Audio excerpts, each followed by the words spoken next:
Rafa, retomando las conversaciones sobre las contradicciones entre el profesor Juan Bosch y el doctor José Francisco Peña Gómez, ¿qué motiva que en el 1973 Juan Bosch decida formar tienda aparte del Partido Revolucionario Dominicano? Proceso que viene detrás.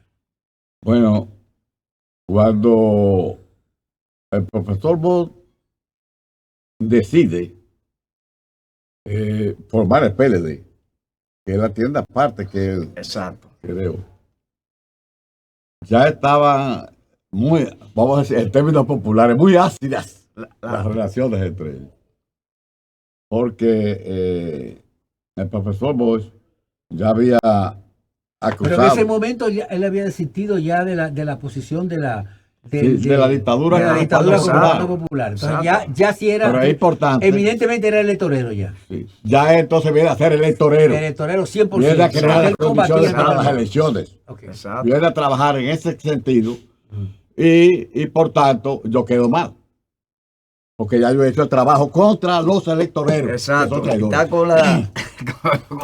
Y por eso, don Cundo Gil Morales, que era mi amigo, un hombre recto, de principio, pero yo lo había acusado a él de electorero y a todo el PRD.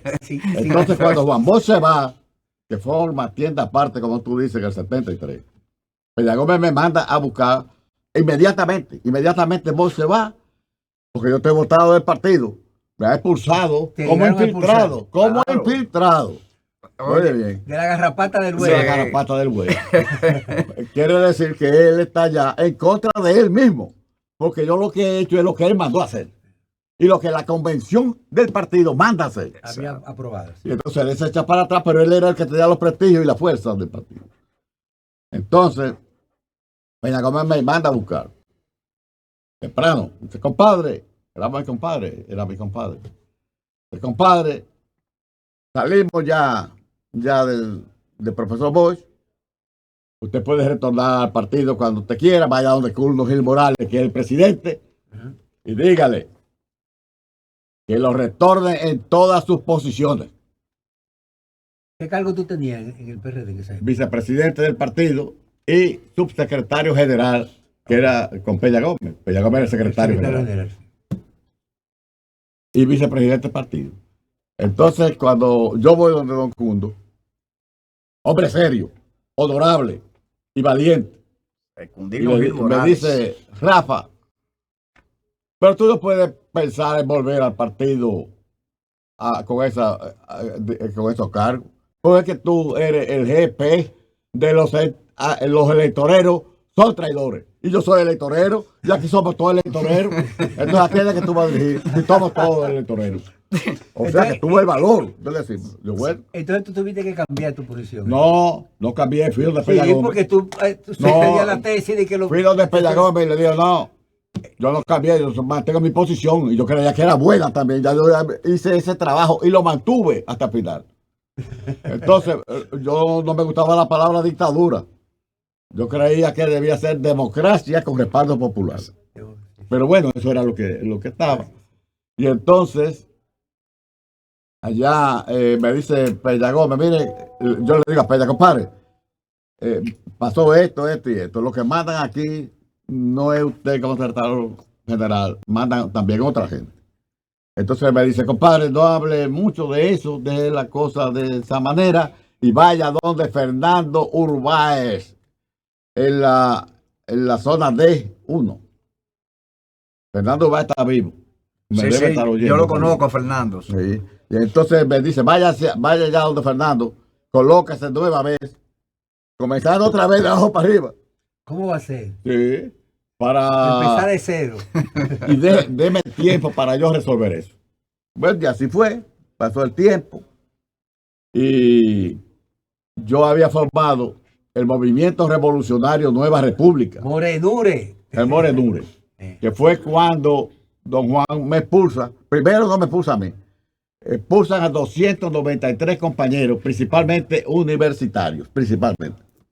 292 Él dirigentes. introdujo al partido a Botello, ¿A que no dónde era del Botello? PRD.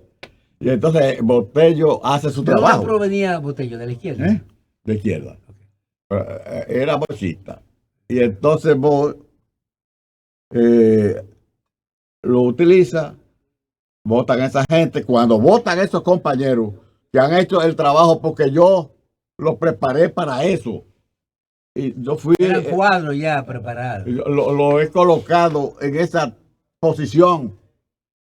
Y lo expulsan entonces del partido que ellos amaban, querían y por el que habían trabajado. Y están cumpliendo con un mandato que yo le estoy dando. Entonces, Tú agrupaste a esa gente. Entonces yo salgo a respaldarlo. Y formaste Y hago una serie de trabajos. Ya inmediatamente cuando Juan Bosch me dice con las izquierdas, yo hice la unidad con las izquierdas también. Y entonces estamos en ese proceso.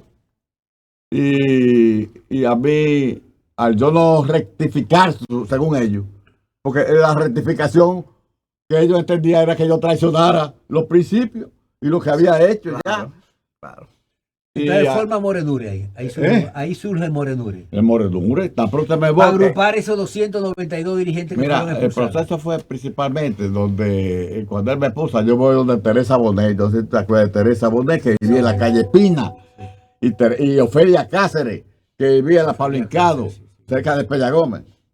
Y entonces ahí Teresa me dice, Rafa, a ti te van a matar, porque tú eres un enemigo no solo de Balaguer, sino de la clase dominante. Y te van a matar, tú estás expulsado porque tú no tienes fuerza ahora para defenderte. Cuando uno no tiene un partido que lo respalde, Exacto. está en el aire. En el aire. Entonces yo digo, no, yo voy a formar un grupo, partido, no movimiento. Movimiento. Y llamé a la gente que él había votado. A los Hicimos una 292. asamblea en la universidad. Y ahí entonces nace el Morenure. El Morenure. Rafa, siempre se ha dicho que al profesor Juan Bosch no le interesaba gobernar el país, sino que más bien lo que le interesaba era ser líder del partido. Ya un hombre de trayectoria internacional, un intelectual, que no tenía ese gran interés por el gobierno, ser gobernante. Bueno, eso siempre se ha dicho.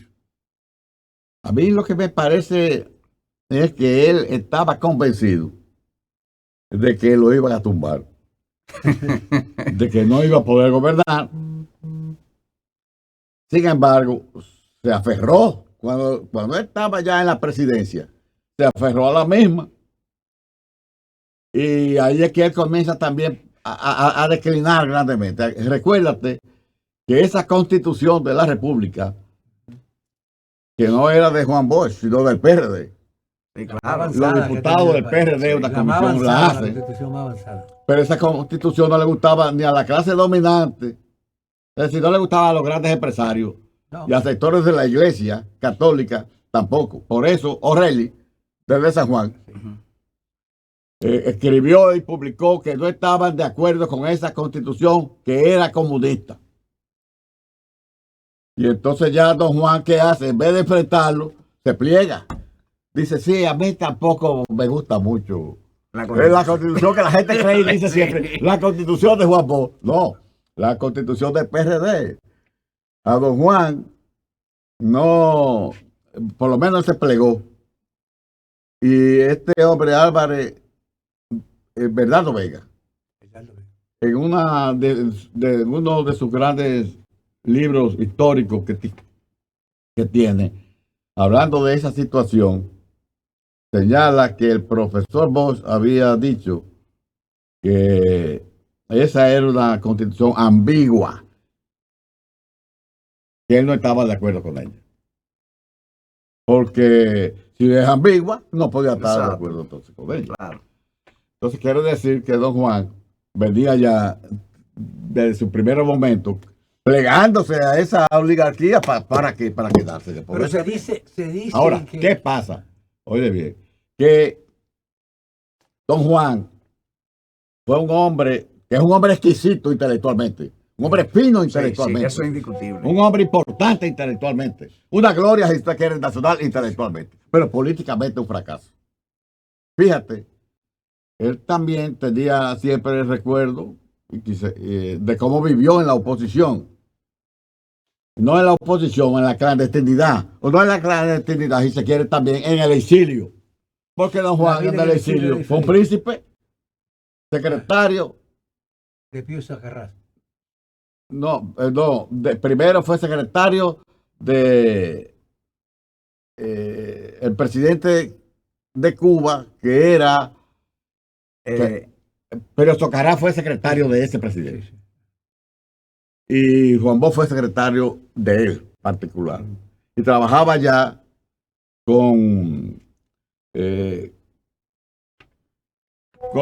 comenzó a tener contacto Juan Bosch ya con los dominicanos, que no le tenían mucha confianza ni le tenían mucho aprecio en ese entonces a don Juan.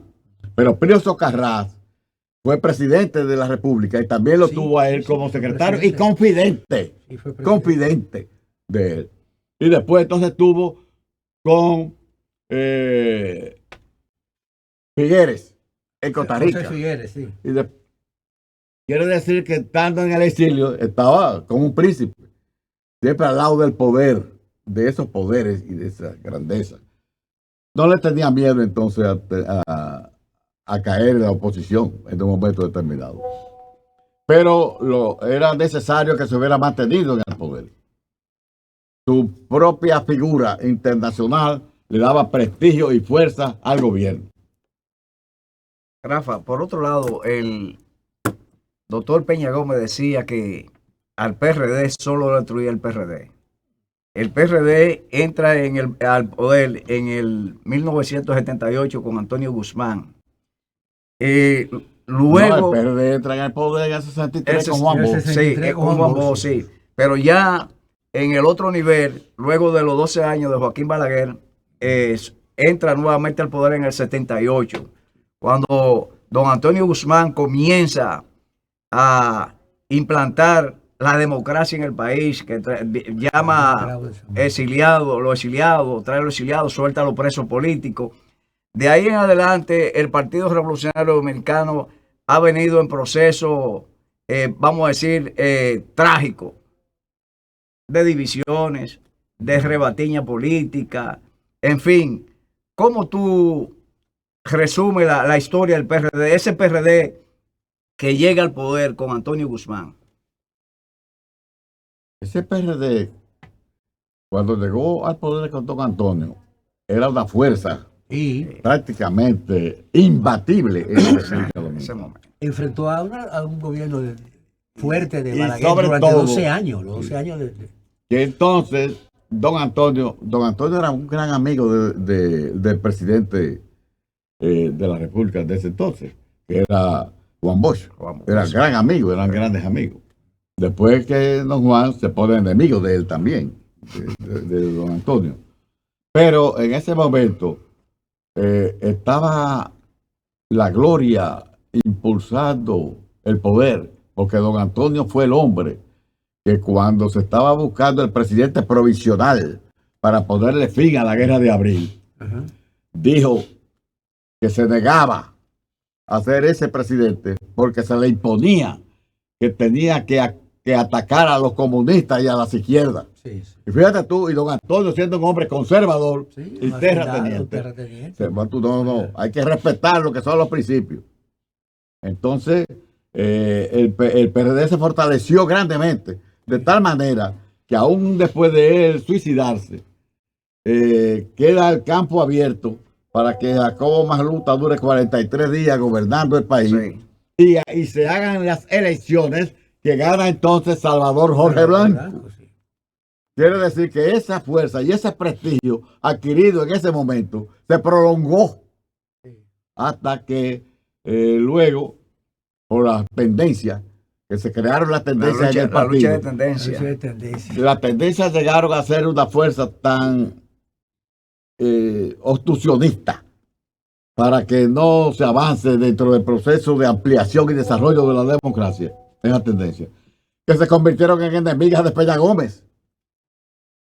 Enemigas de Peña Gómez, se unieron las tendencias para estar contra Peña Gómez en el Congreso, en la Cámara de Diputados. Y ahí es que dice Peña Gómez, bueno, mi fuerza estaba siempre en en las masas populares y en el Congreso.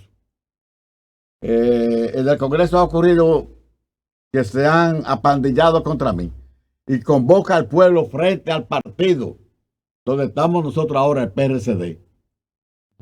Convoca al pueblo ahí y forma entonces el bloque institucional. Forma el bloque institucional. Y Jacobo Magluta forma el PRI. Y Jacobo Magluta el Cuando PRI. usa ninguno de Y los ahí dos viene símbolos del entonces ya, PRD fíjate y tú, enfrentarse la a él. tendencia trae entonces ya esa división y ese enfrentamiento. Hace surgir un nuevo partido dentro del Y propio ya partido. ese enfrentamiento. Eso fue un... Pero ninguno negaba al PRD. No. Era dentro del PRD la batalla. Entonces iba destruyendo, como es natural, el prestigio unitario de esa organización. Y si uno no puede mantenerse unido dentro de su propia fuerza, no puede pretender unir a más nadie de fuera. Realmente es sumamente interesante. Y ahí comienza entonces ese debilitamiento que tú te refieres. Tendencia que después fue extendida a otros partidos. Todos los partidos políticos después desarrollaron grupos internos. Sí, con la tendencia, porque ahí... Eso afectó también el PLD. Sí. Correcto. Realmente conversar con Rafa Gamundi es una delicia, porque hay tantas cosas interesantes que debatir, que exponer y que conocer, que el tiempo de este programa resulta siempre corto. Me gustaría, Rafa, extenderte la invitación para retornar en otro momento para profundizar sobre estos temas. Sí, pero me gustaría despedirme sin antes hacerte una pregunta que muchos de los televidentes se la hacen. ¿Cuál es tu posición como político frente al gobierno del presidente Luis Abinader? Y si tú crees que realmente tú respaldarías una postulación del presidente. Somos aliados del presidente. Y me parece inclusive que votando por Luis Abinader, estamos ahí votando por Peña Gómez, por Camaño, por los que estaban combatiendo en la revolución, por las masas populares. Tú sabes lo que es en ese tiempo la parte alta de la capital, los muertos que allí hubieron defendiendo la Constitución de la República contra la corrupción. Y entonces, si ahora se está trabajando contra la corrupción y se está trabajando por el reconocimiento a los valores que tiene la Constitución de la República, bueno, pues entonces ese es el hombre. Nosotros estamos aliados con ellos. Y si estamos aliados, actuamos con firmeza, como lo hicimos antes, cuando Juan Bosch creó la dictadura con respaldo popular. Estamos con Luis Abinader, somos aliados y corresponsables de lo que haga su gobierno. Bueno, muchas gracias a Rafael Gamundi Cordero, Rafa Gamundi, un legendario dirigente de la izquierda revolucionaria, por aceptar nuestra invitación esta noche en Pulso Nacional. A ustedes los invitamos a que continúen porque hay mucho más en Pulso Nacional.